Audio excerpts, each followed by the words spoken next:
What up? Oh, early, early. Boy, Chris is in here early. Yeah. Dope. What up, y'all? What's the deal? What's going on, bro? What's going on, brother? How you? I'm good. I'm good. Yeah, man. How's everything been, man? It's been a while since the last time we spoke. Man, it's been everything's been great, bro. The COVID situation has actually helped me focus, so it's been really good. Dope, dope, dope, dope. How's everything in Houston right now? Everything's good, man. Houston's been pretty stable, man. Life has been good. Everybody in my circle still doing well. So, yeah, we blessed. That's all I can say. We blessed right now. Dope, dope, dope. So yeah, we're gonna get right into it, man. If anybody's not familiar, this is the legendary Chris Senegal, EYL alumni. Damn, I got a terrible memory. I forgot what episode. I think You 36. I think 36. EYO 36, legendary episode, dope episode. And so Houston, if you haven't got a chance to check that episode out, please watch that episode. But Chris is a major developer in Houston with real estate, and he's buying back the block, literally buying back the block, one block at a time. So yeah, man. First and foremost, thank you and congratulations on your Yahoo article. That was big. Oh, appreciate it, man. Yeah, it's cool. It's cool when other people take notice, and feel like it's noteworthy. So, you keep your head in the ground and you focus, and then, you realize how many people are watching. It's pretty cool. Yeah, for sure, man. So Yeah, I know you got the game on Smash, you got the real estate game on Smash, and then also you now you got a fund where you're actually allowing other people to invest with you. So yeah, yeah, talk about that. Talk about what you got going on in Houston because it's really encouraging. You know, we hear about yeah, gentrification a lot, but you changing the face of gentrification and you actually, changing the neighborhood, revitalizing the neighborhood and bringing people in, and you yeah, doing it on your own terms. So what's going yeah, on? yeah, man. So, my background's fix and flip. So I was the typical, wholesale deals, flip houses, sell them. And man, for me, it always felt like there was something missing, like it wasn't big enough. And people want to get in and want to learn how to flip, and I know how risky it is, and I know I'm losing money. So in the back of my mind, I was always like, how can I make this a bigger effort? How can I include more people in it? And so gentrification was the topic that always comes up, and something that we as investors and flippers usually contribute to if we don't realize it. If you go into the hood and you flip houses and make them so expensive that people that look like you can't afford them, the only buyers that you have coming into those neighborhoods are from the outside. So for me, it was like, let me figure out a way to flip this a little bit. So it became, how can I do bigger position plays? So I figured, number one, I couldn't wait on the bank to say that I'm worthy to get money from them. So I decided I'd start going after stuff where the sellers owned it and the sellers would let me give them a down payment and make payments, called owner financing. So my first project was the first block I bought. We had an old grocery store, some old houses on it. And my focus with that first was to see if I could create a concept that was in my head for a long time. It's like the young black working professional that maybe have come from that neighborhood or a similar neighborhood. Once they take these student loans out, or they go to college on scholarship and they get that good job, and they have this decent income now, there's nowhere for them to go back to the neighborhood. They got to go to the suburbs, because especially if the hood is in the city, because the only nice houses in the city are so expensive that we can't afford them. So it's like, our community, we look out for the low income people so much that we forget that we got to look out for the moderate income people too, and pat them on the back for actually climbing their way out of the hood, you know. So for me, it was like, okay, I'm gonna go build some market rate stuff that's gonna attract them out of the suburbs back to the neighborhood. And what that's gonna do is that's gonna increase the average income in the neighborhood, which is gonna make it more attractive to get other businesses back. Because as long as we're waiting on the city to get a grocery store to come back in the neighborhood, it's never going to happen, because the grocery store is going to look at the income of the people that's there, and they're going to say, nah, I can't be profitable over here. I'm not going to invest millions to bring a grocery store here, and these people can't afford anything but our low margin items. So we got to have people that have disposable income back in the neighborhood. That's a So that, fact. So yeah, yeah. So that was my first move, man. My first move was that project is going well. There was no new construction in this zip code, but it was right by downtown, and I knew that eventually it was going to be worth something. So I took the risk and I built the houses. I've been spreading the message through my social media, through my network with Black realtors and brokers and everybody. And so far, the first 5 houses I've built and sold, set the new comparable sales for the neighborhood, have all been young Black working professionals. So the model is working. I got 2 under construction now. They're already sold. I got a contract on one of the ones that haven't even built yet. So that project's going really well, man. But the other side of that is when you go into these neighborhoods and you start revitalizing. Oh, one more thing. The property that I did this on was a grocery store and some abandoned houses that was full of blight, drugs, and prostitution. So I didn't go and knock on anybody's door and ask some old people to come up off their house and displace them. I found property that the neighbors were actually scared to send their kids outside, and got rid of all that blight and brought something back to the community of effort. I mean, of significance. And so, yeah. So hold on, I want before we, everybody, I know we just jumped through like 5 minutes ago. Everybody hit the I forgot to mention that. Everybody hit the arrow button and share it to 5 people. If you can share this to 5 people right now, we need to get as many people on here as possible. Because Chris got a lot to say. Chris got a lot to say. Chris got a lot to say, man. And like I said, it was like one of those episodes that was really dope for us because we did it. Hold on, let me just. Instagram is bugging. We did it, and it was one of those situations that right away we knew it was a really dope episode, and a lot of people got a lot of value from it. And it's a really inspiring story because we hear about gentrification so much, and we hear about it from a negative standpoint. But like I always say, I mean, gentrification, the actual definition of the word means to re-gentrify, renovize a neighborhood, gentrify the neighborhood. So it's like for you to be able to do that in a correct way, because it's all things in life is positive and it's negatives. Yeah. So for you to be able to do that in a correct way, to me, is amazing. It's amazing. And like I said, it's like I really appreciate it because a lot of times we hear the narrative of like, all right, you make enough money and like you move out of the neighborhood. Like that's like the whole goal. Like you make enough money and you move out of the neighborhood. So there's a bunch of people that grew up in the hood. Yeah. And, are doctors, are lawyers, are in business, are real estate investors, and they move to the suburbs. So now your whole thing is like, okay, if we still in the neighborhood, if we in the hood, and now you got people coming from the suburbs, why not let it be the people that's originally from those neighborhoods come back in, as opposed to people that have never been in that neighborhood ever in their life?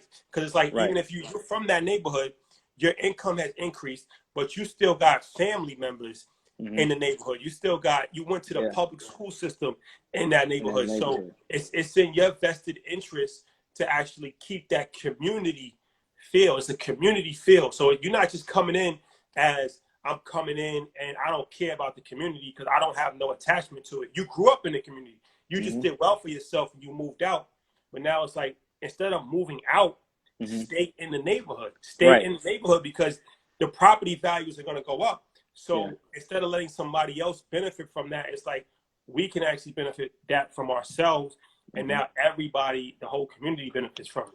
That's it, man. And I had that same frame of mind for a long time, but I didn't see anybody doing it. And then when I would try to get in the room with a bunch of intellectual people like me with college educations or master's degrees, they always shut it down because they always said it was impossible.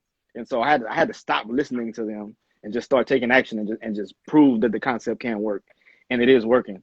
I mean, I think one of our detriments too is that we left our community, right? So everybody knows about Black Wall Street. Everybody knows it got bombed. But everybody can go to the hood right now and see a bunch of old small business buildings that are still abandoned right now.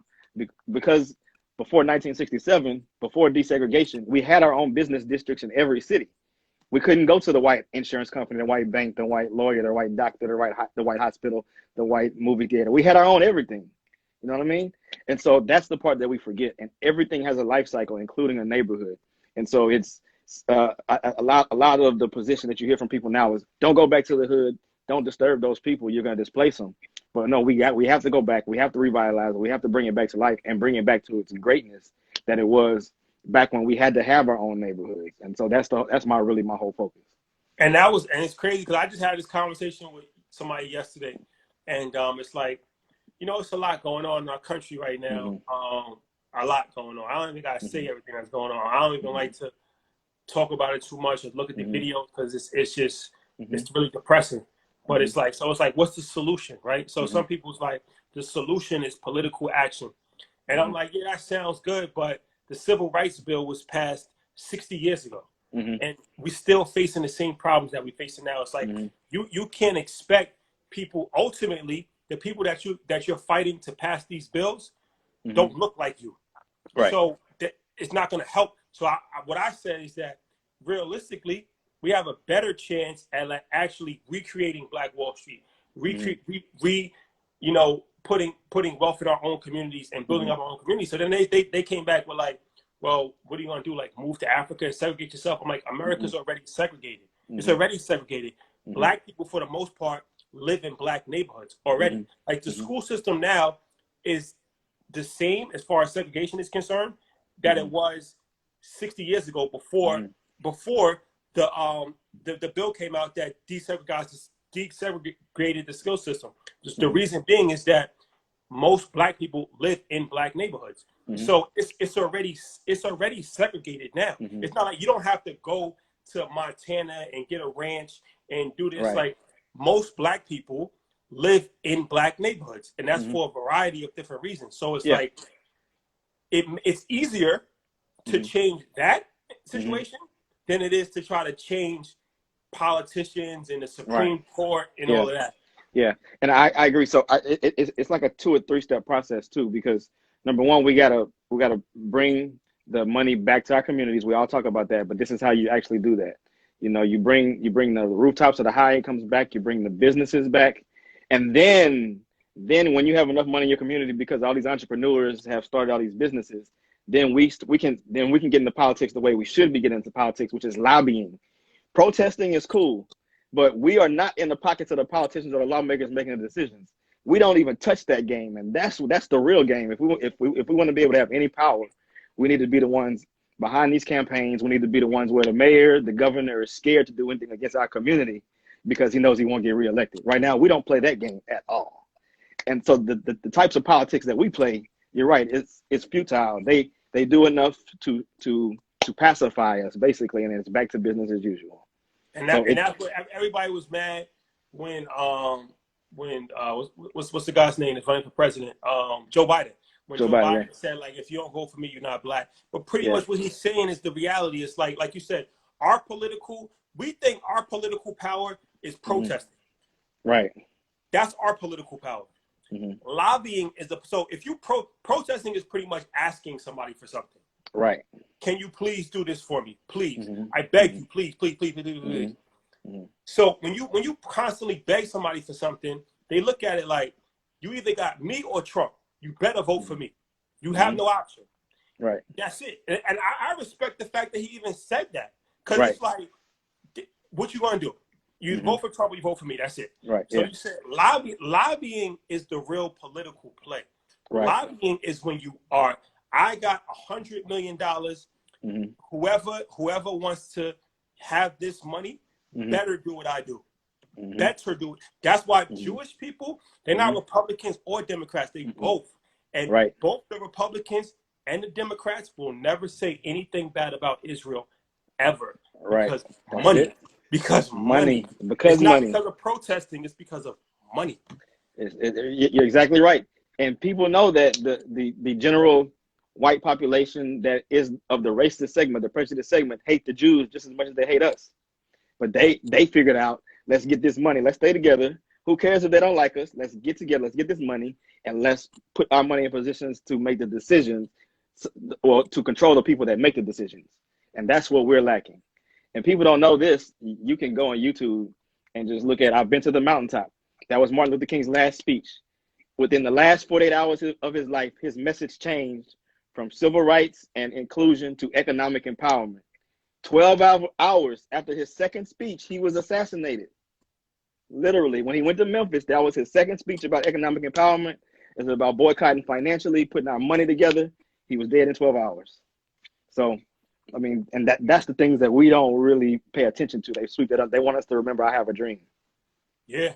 And he actually spoke about that. He was saying that his dream turned into a nightmare. He said that. He said, my dream turned into a nightmare. They never tell you that part. They always tell you about he has a dream. He said, my dream turned into a nightmare. Like you said, the later part of his life was dedicated to economic empowerment because he realized that protest and marching can only get you so far. When you're in control of people's pocketbooks, that's what really pushes the needle. All this country is built on money. That's it. That's the only thing. At the end of the day, that's the only thing that people really respect is money. That's true. That's true. And when you come to the table with a position of capitalism and a position of financial independence from your community, people are willing to play ball with you different than when you're always only asking to have permission to do something or ask to be treated fairly or ask for the job. You know, I mean, we didn't need affirmative action before desegregation because it was us hiring us. What do we need affirmative action for? You know, so now it's like we're asking them to hire us, and because they want to.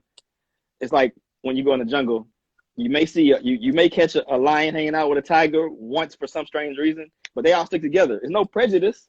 They just look out for the people that look like them. And so we're mad because we're the tigers and we want the lions to treat us the same. No, it's not gonna work like that. It hasn't worked like that ever in history. It's not gonna work like that now. We gotta let that go and we gotta rebuild our own. And then we come to the table. We barter, we exchange. You know, when I talk about this a lot, when Mansa Musa was alive, he's still to date per capita the richest person to ever live. It wasn't all African everything. He was doing business with every continent. Everybody wanted to do business with him. And he kept all his money in his community. And that's how he built all that wealth, so much that we had to give it away, you know. So that's the same thing we need to refocus on as a community. Exactly. And that's another thing that I have a problem with as well. It's like a lot of these things I've seen on social media is like, you know, if you are a good white person, you should speak out. Why are you asking people to speak out on your behalf? Like, honestly, if I was white, I probably wouldn't say nothing either, because at the end of the day, it doesn't affect me. I never experienced it firsthand, and it's like it's a different country to me. So I don't even know how to relate to that if I'm white. So I can't really expect a white person to advocate for me. But for some strange reason, we seek the approval of other races so much. Like that's so important for us. Like to seek the approval of other races. Like if we can just get this other group to advocate for us, that'll change everything. It's like keep hoping that'll happen. 400 years later, you're going to keep hoping that some other group is going to advocate for you, and it's never going to happen. Like that's never in life ever going to happen. Never going to happen. Like you said, they will respect us more when we come to the table with something without begging. They'll be like, wow, they put this together. Let's do business with them. Let's talk. You know, I mean, you look at foreigners now here, you know, one of the things we talked about on my interview was when I had the hair salon business, right? And I watched the Koreans, the Chinese, and the Indians all make money off our community and all do business with each other, but they hate each other. Like the prejudice between them is stronger. They don't hang out outside of business, they don't do nothing, but they all get money together and they respect each other for that. You know what I mean? And so it's the same thing with us. We know there's a racial tension between some of the white folks and some of the black folks, but we spend so much time trying to change their mindset instead of focusing on the business that we miss the whole boat. And all these other foreigners that look just like us, the Africans come here, they make more money than us. The Nigerians come over here and make money. They see genocide now. They see slavery now in their country all around them. And we're talking about what happened to our great grandfathers and making that the excuse when we really should do like Will Smith said, it's not your fault what happened to you, but it's damn sure your responsibility to figure out how to get better and how to change the story. And so that's what we are now. We got to change the story. Let me ask you this. I live in New York. So if you've ever been to New York, there's Chinatown. There's a Chinatown in every city. You go to Chinatown and Lower Manhattan, all of the banks are in Chinese writing. You can't even read it because it's not English, it's Chinese, right? Right. I've never seen it. I've never seen a Chinese person or a Chinese group of people protesting for white people to advocate on their behalf, to let's build a bridge, to let's please feel my pain, to speak for. They come to this country, they network with each other, they build with each other, they get banks, they get funding, they send money back to their families in China, they build it up. Indians do the same thing. We're the only group of people that advocate for other groups of people that have oppressed us since the beginning of time to like, please. It's like an abusive relationship. You get in an abusive relationship for 400 years and you still think that one day things is going to turn. No, it's not. It's not going to change. It's not going to change. I'm sorry, and it's not. the Chinese have on, you know, their manufacturing base, and you know that happened in the last 30 or 40 years. Like in the 1950s, they weren't producing for the world like they are now. Why? Because they have what some people look down upon now as sweatshops. But in that country, for $1 a week, you can feed your family. You can buy rice, you can buy beans, and these are people that have they're digging through garbage otherwise, right? Guess what? We could do the same thing in Africa. Those people can live off $1 a week just like them. So we have the opportunity to be in the same position that China's in now, to be supplying the world with every product. But we so busy focused on trying to convince somebody else to accept us that we missed that boat and the Chinese took it over. That's a fact. That's a fact. So as far as Houston, I didn't even mean to go on a tangent like that. I'm sorry. Yeah, I know. I just had But to rant because it's all part of the narrative, bro. It's all we have to look at that macro picture because we forget about all that. You know. yeah, I Very just had to important. rant because it's like I have a lot of conversations with people, and I get frustrated. Because it's like I see it, and I don't understand. I don't understand why we can't do for ourselves and why we always have to feel a sense of validation from somebody else. Like that bothers me. That bothers me because I never felt the need to be validated from anybody else.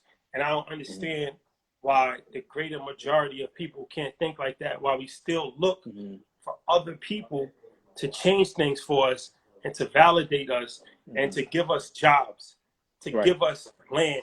That's not going to happen. Like we would love, of course, who's going to turn down free money if it comes in our lap? Who's going to turn it down? Yeah. But you're lobbying for something that is never going to happen. So you, at the end of the day, not only are you not respected, that's why Joe Biden. You think Joe Biden would ever say that about Mexicans, about Asians, about Jewish people? You think he would ever say, "If you don't vote for me, you're not Jewish"? Right. He feels comfortable saying that because what else? What are you gonna do? You have nothing else. You have no other alternative.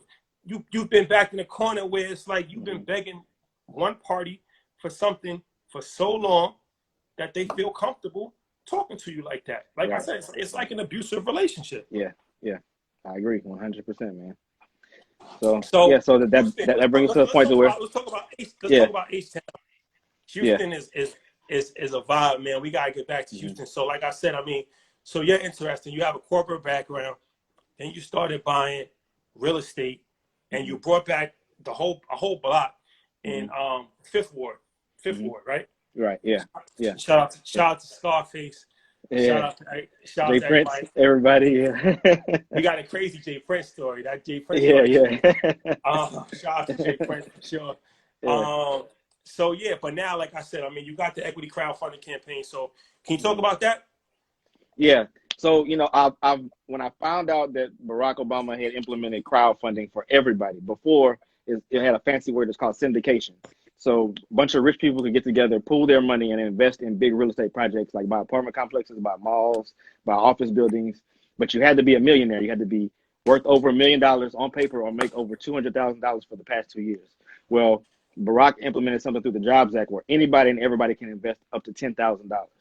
So for me, I was like, okay, that's game changing, because you can start from zero, from $1 to 10,000. Anybody can invest.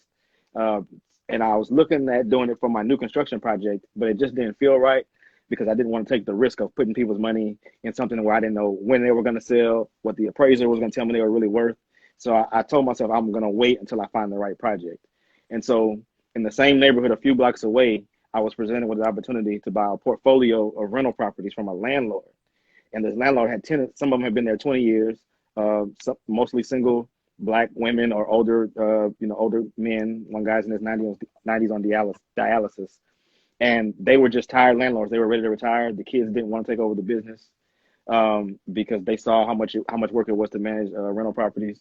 And they put it on the market. They were just going to sell it to the highest bidder. Well, one of the things that I've been preaching about Fifth Ward is there's a huge 150-acre mixed-use development coming. It's going to be high-end hotels. This is true gentrification.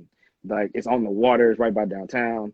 From restaurants, condominiums, hotels, office buildings, all that is right there. So that landscape is about to change.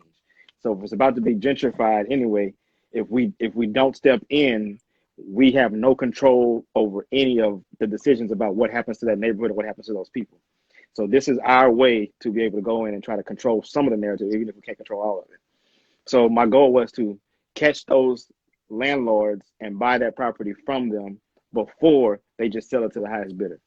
And since it had cash flow already, it's bringing in like $12,000 a month.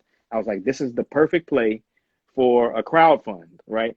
So within my network, I have private investors that somebody was willing to put up the $600,000 that I needed to close on the deal. The total purchase price was like 1.2 million. I had a private guy that was going to give me 600,000, but I was like, no, let me create a blueprint. Let me create a model. Let me see if I can put together a campaign, and I'm telling everybody what I'm doing, and just get people to invest as little as $250 up to $10,000 and say they have a part ownership in this. So we don't have to wait for Oprah. We don't have to be mad at LeBron. We ain't got to be mad at nobody because they not coming in and buying up a neighborhood, not putting all their money in it. We can collectively put our money together, and it's not charity because it's an actual investment in real estate in an area where the values are gonna go up anyway because it's being gentrified. And so you go close around the gentrification as possible, right on the outskirts, start buying up all the property. You don't have to raise the rents because it's bringing in decent money already, and you're gonna get a return on your investment because the value of the real estate is gonna be going up, so it's still a win-win. And you change the narrative. Now we can control what happens. And you can't buy this. We own this. We're gonna keep our tenants and rents where they are. They've been here 19, 20 years. We're not about to displace them. They're staying. We're owning it. And the icing on the cake for this one, is vacant commercial property there too. So it's two commercial buildings. One was built in 1920. One was built in 1925. Renovating both of them now. Gonna bring them back to their peak, and we're gonna house businesses in them. So that's our upside. So instead of raising the rent on the tenants, I'm creating more revenue and increasing the value of the property by bringing the commercial back to life. That's bringing businesses back. That's creating more jobs, and it's benefiting neighborhood overall. Because one of them is gonna be a food restaurant. The other one's gonna be a peer workspace for creatives. So it's like an Airbnb for businesses that may need to do a photo shoot for a day or may need an office space for a day. All these things. So it's going to help small businesses all the way around. Yeah. And so from an investor standpoint, like if somebody invests in a fund, like do you have a projection as far as like when they get money back or dividend or like what's you have? Yeah. All right. So what I did is I took the value of the property and I said, I'm going to take 40% of the value and break it up into $50 shares and sell those to the individual investors. You got to buy at least 5. So your minimum investment is $250. What you get in return is I'm taking 40% of the net rent after all the bills are paid every year, and I'm breaking it up amongst all the shares, and I'm sending it out. So it's no different than owning a stock and getting a dividend, right? So twice a year, they're going to get dividend checks as a portion of the rent. Then once a year, I'm appraising the property again to let everybody know what the new value is as all the activity continues in the area. As I increase the rental revenue, all that increases the value of the property. So once a year, I'll get a commercial appraisal. I'll let all the shareholders know what the new value of the property is. So, when you bought it, it was one value. If the property value went up 10%, your share value went up 10%. You know what I mean? And if you want to get out, if you want to cash out, once a year, I'll give everybody the opportunity to sell their shares and let people that missed the first wave buy shares at that point in time. So there's 2 ways you make money. It's just like owning any other stock. You own a Nike stock right now. If the price goes up $10, you don't sell the stock because you know it's going to continue to go up. So the same thing with this. You own the shares of real estate. As the value goes up, your best bet is really to just continue to hold it and then let the value continue to go up until you really need to sell it. And then you sell at that point because your dividends are going to increase as the revenue increases and so forth. How can people get involved in that? So, the website is real easy. It's buytheblock.com. You can go to buytheblock.com, and it's Revitalizing Fifth Ward is the name of the campaign. So if you find that one. Right now, I have about 730 investors. The total investment pool is about $458,000 right now. So the model is working. Is really proving itself. I didn't wait until the fund campaign closed to start on the project. I closed on the project already, so I own it. So when I initially started the fund, there was a lot of questions about what happens if you don't raise the money. Well, I knew I had the private investor the whole time. So in March, I decided to go ahead and close on it, make sure we own it, make sure it doesn't get lost, right? So since March, I've been renovating the property already. So I went on a residential side. I went into the houses. I I leveled a lot of houses. I replaced a lot of plumbing. I put new toilets in. I replaced kitchen cabinets. Pressure washed roofs. I repaired damage. We did landscaping. I put screens on everybody's windows to keep their electricity bill down when the summer hits. So I did all that. Number one, to show the tenants that as a new owner, I was really concerned about them and looking out for them, and making sure that I built a strong rapport with them, because they had the last landlords for 20 something years, and they were nervous about what was going to happen. Make sure they knew that I wasn't raising their rents and all that. So all that part is done. Now you can go to my Instagram page and you'll see I'm starting on the commercial buildings now. So we're getting ready to get those back in working order, get them going, and that's going to bring another $7,000 to $8,000 in revenue to the property once they're done every month. And so everybody that's investing, that capital is being used to, number one, to renovate the properties, and to pay down the private investor who put some of the money in. But you own equity. You're not loaning me money. This is not GoFundMe. This is not charity. You are investing, and you are owning micro portions of something, and you're investing with a 12-year investor, myself, and a conservative investment. Worst case right now, if something happens to the property or something happens serious, we can list the property on the market and sell it, and everybody will get their money back. So somebody said, if you have a question, please put it in the question box. Somebody said, can you take dividends and reinvest it? you can. So imagine it's no different than like one of those apps that you use to invest in the stock market, right? So the dividends will be paid out to your account. Those accounts will be launched when the campaign closes. And so, yeah, you can either choose to have your dividends transferred into your bank account, or you can reinvest them. What about this question? Is he concerned with commercial buildings now that employers are FHA due to Corona? Like, are you concerned about the commercial real estate market? Not in Houston. No, not in Houston. No, because man. Y'all back open, right? Man, if you saw how ridiculously open we are, I seen like a the pool mayor. party last week. I'm like, Man, yo, Houston, man, it's crazy. Atlanta and Houston is crazy right now. It's crazy, man. Like the mayor went on CNN talking about how responsible he was going to be with the city, and then the next day we opened up, and man, we embarrassed him, bro. We embarrassed him. They were out. They were out like ants. I saw the pool party at Clay. We in New York, and everything is on lockdown. Still, everything is on lockdown. I saw the pool party in Houston, Texas.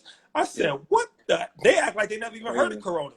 Crazy, man. So, so we've been blessed. I mean, honestly, even with the moratorium on rents and everything, I only had 2 tenants not pay their rent because they really lost their jobs. Everybody else really paid their rents. And I got this little note here. This is kind of cheesy. I don't know if you can see it. Okay, so this is, but one of the old tenants gave me this. What it says is, "Forgive me for being one day late. I forgot where I put my money order." That's how serious these tenants are about still paying their rent in the middle of the coronavirus, and they're just so happy about what we're doing. So I'm like, I'm gonna get that framed because that's powerful. That's crazy. That's crazy. Yeah. So I mean, and the guys that I'm talking about bringing into the restaurant, he's got a food truck right now, right over there by Turkey Leg Hut, and he's doing a lot of money, like almost 6 figures a month off his food. Well, half of 6 figures a month, almost 50 grand a month, just off his food truck, and he wants a brick and mortar location. So my goal is every business we bring in, everybody in Houston that invested, you need to be patronizing this business because this is your tenant. If we help them be successful, we continue to be successful. And our goal is to help each of them grow to the point to where they got to go move somewhere bigger, and we could bring somebody else in and do the same thing for them. Somebody said, now that debt is a service, what is your realistic ROI? What's the realistic ROI for people that's looking to invest? Like, what can they expect to get? Okay, so this is SEC regulated, right? So I'm not gonna overpromise anything. What I'm gonna say is, every other neighborhood in Houston that's been gentrified by a project this big, the property values literally tripled. Okay, so in other areas, where the other city center project is, what a developer built over there, it's called Spring Branch. It was the Mexican hood, basically. You could buy lots over there, $25,000, $30,000. Now you can't buy a lot over there for less than $220,000. So that's more than triple. I'm not gonna proclaim that, but what I'm gonna say is I know conservatively, if I say 30 or 40% value increases, I'm 100% positive that's gonna happen. And not only that, but when you have commercial property, it's valued different from residential property. With residential property, it's appraised by the 3 most recent sales of a like kind house very close to that property. Commercial property is valued by the revenue. They look at how much it's bringing in, and they determine a multiple of that. And it's usually like 15 to 20 times what it brings in. So that's a cap rate. They call it a capitalization rate of like 5%, usually up to like 10 or 12%. So it's a lot to say. But basically what I'm saying is I can increase the value of the property tremendously just by getting the commercial up and running. You can multiply it by about 18, whatever it's bringing in on the commercial side, multiply that by 18, and that's the value that's added to the property on a commercial appraisal. So it's several ways. Yeah. Yeah. So let's go to another question. I actually like this live format because I'll explain why I like it in a minute. Okay. Do investors earn dividends off of rental properties as well as commercial properties? Yes, everything, the entire portfolio. You get 40% of the net after all the bills are paid of everything. Here's something else that's good too. When I negotiated the structure with the sellers, they wanted 50% up front to know that I was serious. They got their 50%. I told them I was going to refinance in 2 years, but since they did not have any accounting records, all they did was collect money orders every month and deposit it in their bank and pay themselves. They have no accounting. I told them I needed to get 2 solid years of accounting, and then I will refinance out the other 650. So in 2 years, the property value will have increased a lot. So it's going to be very easy for me to go to the bank and get $650,000 off of this property. It'll probably be worth $2 million by then. What's even better is I negotiated no payments until then. So I don't make a payment. There is no debt service for 2 years. So people that are asking that, I'm able to take all the revenue from the project and reinvest it in upgrading the project to increase the revenue that we have coming in. So in 2 years, then the debt service will kick in, however we decide to do that. Yeah, the reason why I like this is because it's like it takes the pressure off of us. Like Earn Your Leisure, these are just our friends that we have. We meet people on the podcast, they become our friends. But it's like ultimately, you ask questions. Like, it's an open platform. So nobody, is not shying away from answering questions. So I like the question and answer segment. It's like, ask your questions. Yeah. The guests don't answer their questions. And it's up to you to be a judge to see, what's going on. Let's see some more questions. Somebody said heavy risk. I want to address that. Heavy risk if the market decreases. Houston has been the most stable market. If you look at the 2008 recession, Houston, in the housing bubble, Houston never had a big value increase. Like Austin did, Dallas did, but Houston did not. So the values are not inflated here at all. And number two, we're not thinking about buying and selling, which is basically trading real estate quickly. We bought a long-term asset that's got some tenants literally have been there 20 years. So our revenue is consistent. And we're not looking for a short-term exit strategy either. So the volatility that's going on right now does not affect the long-term picture of the investment. Shout out to Ian Dunlap, master investor. You know Ian? Yeah. Me and Ian know of each other. We've spoken, but we keep saying we're going to connect, so we got to make that happen soon. Yeah. Ian's our guy, man. We got the Market Mondays, which is crazy stock show that we got on YouTube. And man, Ian, y'all both good dudes out of Houston. So y'all definitely gotta meet. Y'all gotta meet in person for sure. Wait, he's in Houston? You're in Houston? Ian's in Houston? He lives in Houston, yeah.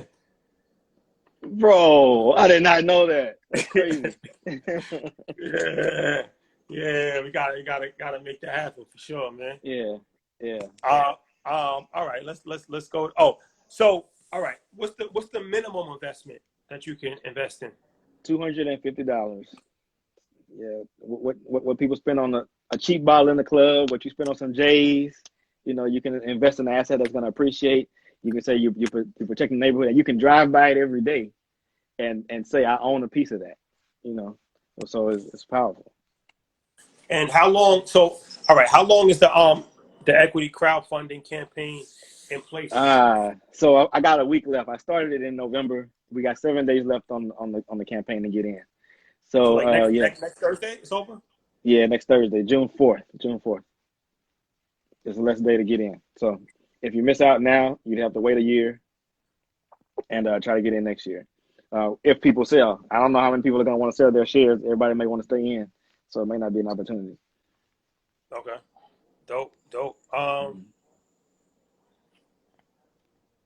on, let me see. What is good start of shares though?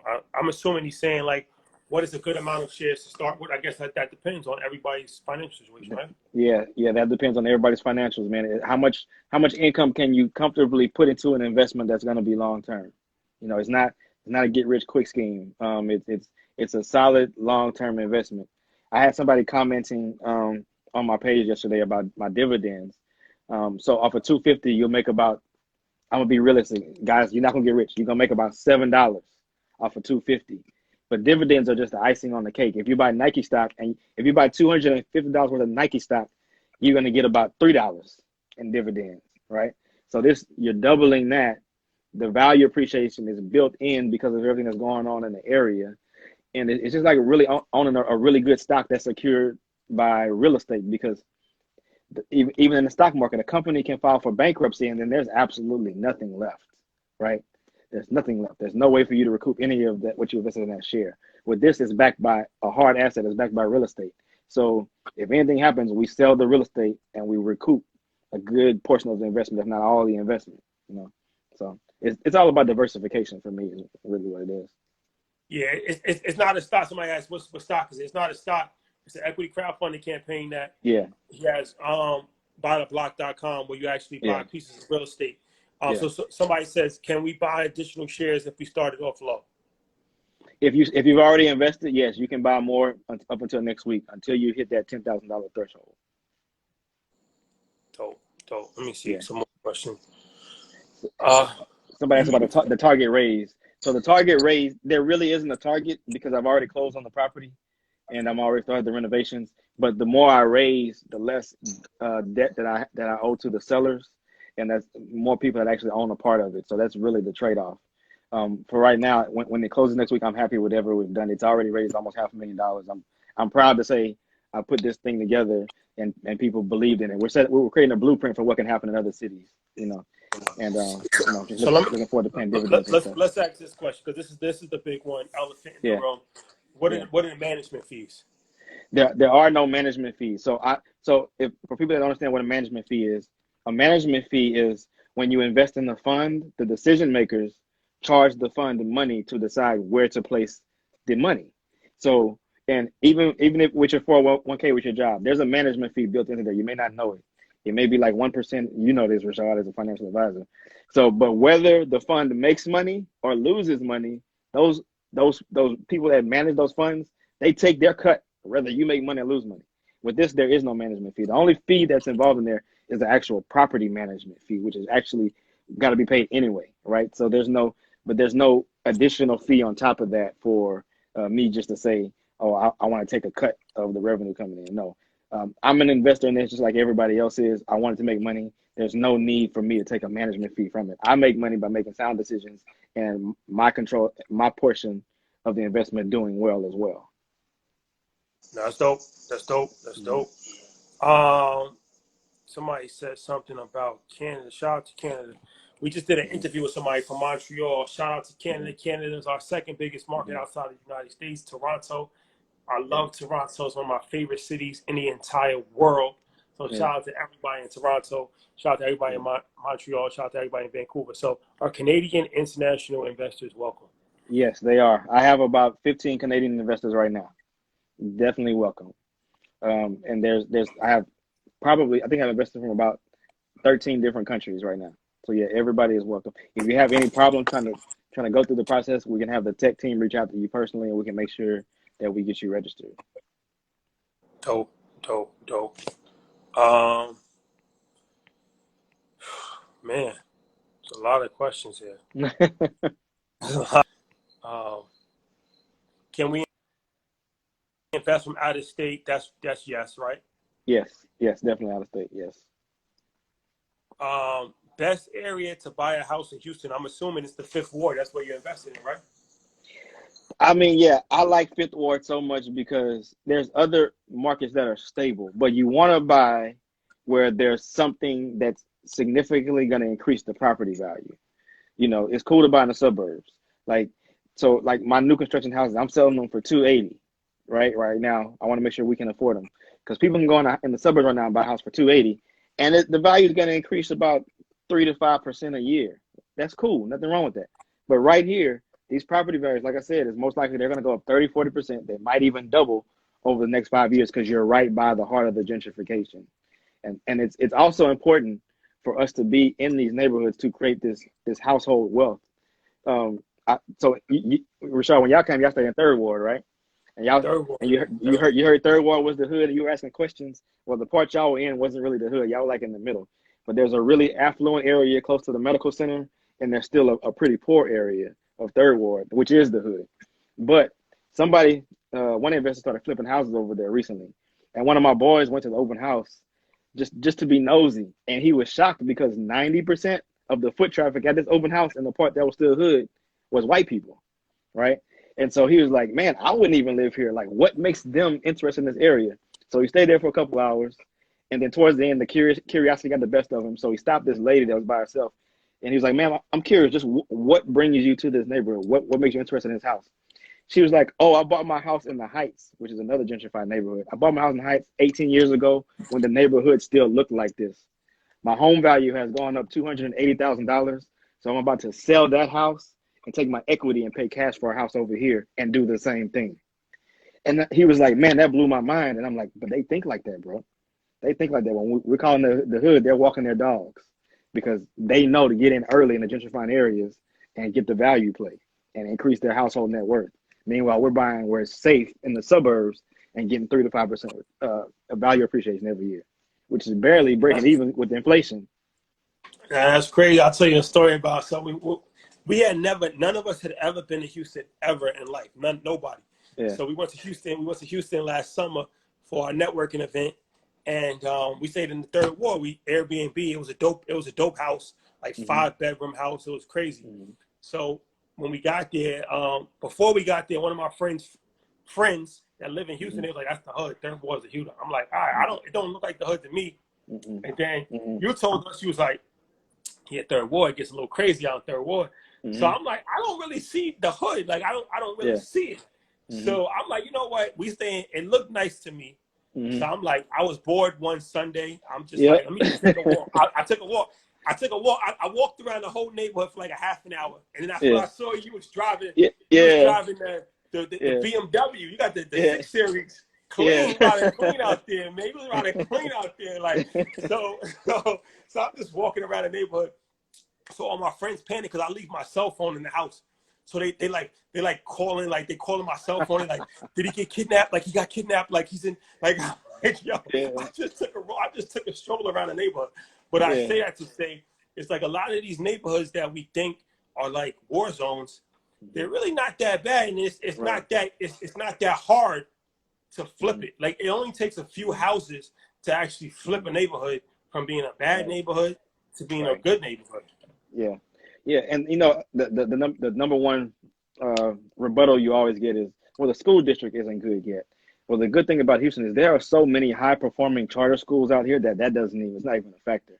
Matter of fact, the graduation rate for Black males is almost at 98% at some of these charter schools versus the public school system anywhere in the city. So it's like you're better off living wherever you want to live, where you can get value appreciation, and putting your kids in a charter school, which is just like a public school. It's not like a private school where it's a big tuition fee, you know. So you get that type of stuff. But as the neighborhood starts to turn, there's more police patrol because there's more tax dollars coming from that neighborhood, and the neighborhood has more of a voice. So it's all those things where you got to get in early. You can't wait till it's all nice. Then it's really too late at that point. And Chris is really in the hood. Like he's really, because like I said, that was random. I was walking down the street. I was literally walking down the street. I'd never been to Houston ever in life. I just took a stroll in the neighborhood in Third Ward, and I see the BMW pull up. And they was like, it was crazy because it was on our block. So my friends came out. They were so worried about me, and they came out on the porch, and then they seen you pull up in the BMW, and they thought you was like trying to kidnap me or something. But it was like So it was crazy. They're like, oh my God, like what's going on? Like Jay Prince, because we ran into Jay Prince. We ran into Jay Yeah, Prince the day earlier. So they yeah. thought that Jay Prince sent somebody for me, and it was like Oh a whole man, situation. I'm like, nah, that's Chris, man. We good. man, man. You know, and I know, man, Jay Prince is not that guy either, because Shout out to Jay Prince. Shout out to yeah, Jay I mean, Prince. honestly, because you know my project is in Fifth Ward, and that was the apprehension I had at the beginning. But I mean, some of these people came by, they actually were looking out for me. They like, we like what you're doing for the community. You know, if you have any problems, let me know. And it's not on no real mafia stuff. It's just that he's got that pull and that respect where everybody knows don't mess with anything that he has going. You know, so, or anything he's affiliated with, or anything he says don't touch. You know, so. Jay Prince, man, that's a big one. We got that story on YouTube. If you're interested, it's on YouTube. The Jay Prince story is legendary. It's legendary. So Yeah. the minimum, how long do people have to leave their money in the investment? So right, it's 12 months right now. So from the time it closes at the end of 12 months, then if you want to sell and get out, you can. If you want to cash out, you can cash out. So Yeah. 12 months. So this isn't a liquid investment. If you want to invest money in trade stocks and do something really quick, put that money there. If you have anything that you don't mind leaving in something long term and really owning real estate, it's like buying a rental property, right? You don't buy a house and rent it out and then try to sell it 2 months later, right? You're in it for at least a year or two to get some profit, and that's what this is. You're investing in a micro portion of a rental portfolio, basically. Dope. So, and all of the investments are either commercial real estate properties or residential real estate properties in Yeah. Fifth Ward in Houston, right? Correct? Yeah. Somebody says, how can you confirm if our personal information is safe? This is SEC regulated, so they have high regulations on the platforms, on the cybersecurity set up on these platforms. So yeah, your investment is safe here. Your And information is safe here. you was in tech before this, right? I was in the real like supply chain Oh industry. yeah. Yeah. Yeah. How often do you communicate with investors? So right now we're gonna have at least a monthly communication, but my social media is gonna be an outlet where I'm gonna be talking to people all the time. I'm available. I want to make sure that people have access to me if they have questions. You know, I'm gonna set up some Zoom calls too, just where we can do Q&A, because it's not just about people investing and then watching their returns. I want everybody to learn what's going on. If you're thinking about getting in the real estate and you want to know what it's like to own rental properties, if you think you want to get into the commercial side and you want to know what it's like to have a commercial tenant, you're going to learn all of that in this process. I'm giving everybody full exposure to everything. All the investors will learn real estate portfolio holding 101 with this. Yeah, I think it's important too, because I see it's like it's an elephant in the room.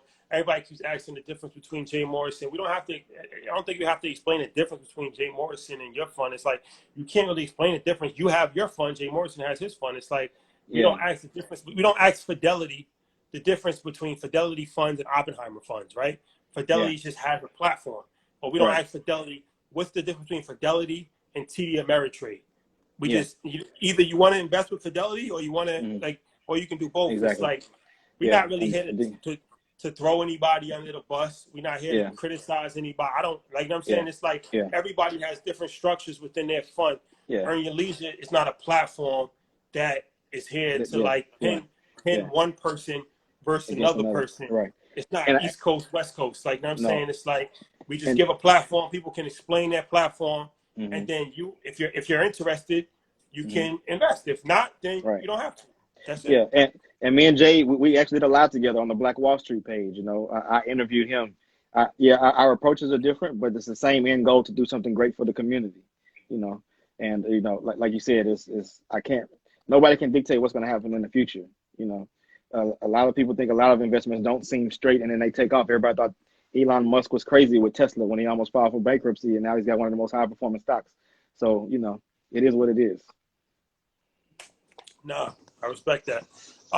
Do you have plans on going to any other cities in the future, or are you just going to stay with Houston for the most part? No, I want this blueprint to be duplicated across the country, and I don't have to have personal control of it. What I really want to do, man, is just show us that we can do this. And as many people that want to copy the model and do it in other cities, go for it. I'm gonna be active doing it in other cities. My next move is Baton Rouge. I already own real estate there, so yeah, I'm gonna be spreading out and doing this as much as possible, creating a new blueprint for us. I want it to happen in our Black neighborhoods. I want it to happen around our HBCUs because this is ways that we can look out for ourselves. You know what I mean? No, that's a fact. I like I said, I mean, we went to Houston ourselves. We saw it. Chris is a man in Houston. Uh, Definitely highly connected. And like I said, I like the fact that you brought back the neighborhood where you said, like, you know, it was liquor stores and prostitution and all of that, and turned it into, you know, a neighborhood that people from the suburbs can move into. That's honorable, because it's like it's like a lot of times, like we can speak about change, we can, you know, protest and stuff like that, but ultimately it's like, what are you actually doing? What are you there's actually a few doing? people that's actually doing something, like, you know what I'm saying? Yeah. So Yeah. you're actually one of the people that's actually doing something. So I appreciate that. And let me double back one more second on Jay. So for Jay, you can't invest with him no more. His fund is closed. You have no opportunity to invest. So if you're still thinking about investing, this is the wave. That's it. That's it. Yeah. So that's it. So, but yeah, man, it's powerful, bro. I think this can transform too. I'm doing it for real estate. Eventually, I want to grow it to the point to where we take the profits from the real estate. Now we're starting businesses, or we're funding businesses. We are our own venture capitalists for our own companies. You know, the same model works for that too. It's not just real estate. No, I appreciate that. So, yeah, man. We're approaching an hour. That was dope, man. I feel like a lot of people, you know, people pretty much got information, but if they need information outside of this live, which we'll save this live so you can watch the replay. They need information outside this live, because I know that there's a week left. Where can they get information from to further help? So, if you want to do your own due diligence, go to my page, _investors at the top, underneath the Earn Your Leisure name. Go to my page, click the link in my bio. I actually have an hour-long Q&A where it's like a Zoom call I did early on with about 40, 50 participants, and I answer a whole bunch of questions. So I think in that hour, I had pretty much every question you have in your head answered. If not, reach out to me. I'm active on my social media. I don't have a manager running it for me. I check my DMs, you know, comment under a post, you know, just follow me. If you have questions, I want to make sure they get answered, because I don't want anybody investing blindly. I want everybody to feel like they made a sound decision. Appreciate that, bro. Yeah, Chris, man, appreciate it. We got to do some more stuff in the future for sure. Like I said, when we head to Houston, we definitely got to link up again. Stay safe out there. Like I said, I see Corona is not a worry for anybody out there right now. I'm in the house. I was not out there, man. One last thing, bro, man. I appreciate what y'all doing for the coaches so much, man. I'm going to take 20 of the shares that I personally own. I'm giving them to Earn Your Leisure. I want y'all to have them, bro. Y'all have ownership in this too, just because y'all are part of this movement for the culture, and y'all sharing this platform with everybody. Appreciate, man. That's how you spread love. That's how you spread love, man. It's like all of our guests never forget Earn Your Leisure, because we helped a lot of our guests. And you see MG, the mortgage guy on the Breakfast Club, with an assets over liability shirt and shouting out Earn Your Leisure. And these things like that is something that we really appreciate, because a lot of times, you know, sometimes you help people early on and they forget about you, but none of our alumni, none of our guests have ever forgot about us, and they always show love to us, so we always want to show love to them. So I appreciate that gesture, brother. Definitely. Thank you. I appreciate that. Yes, sir. So you own a piece of Houston now, bro. You got to come for sure now. I'm definitely going to come. Yeah. That's a fact. All right, man. I appreciate you, bro. Have a good night.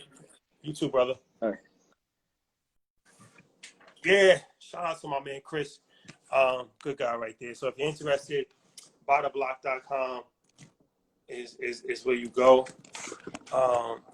Good dude right there. Like I said, really good dude out there in Houston doing his thing. We definitely gonna save the live. It's gonna be on our IGTV. If anybody else got any questions, or if y'all want to call, let me see if anybody else is in here. We're staying on for like a few more minutes before we hang out, or we might just call it. But yeah, shout out to Turkey Lake Hot. But yeah, I think I'm gonna call it, man. We had a dope episode today with some entrepreneurs from Canada. So we got a lot of content that we're gonna be putting out pretty soon. So I appreciate everybody for supporting us. Make sure y'all check out Mike Sean's episode right now. Mike Sean's episode is about the prison system and how that's $1 billion industry. So make sure you check that out right now. EYL 81. And yeah, thank you for rocking with us. I'll tap in soon.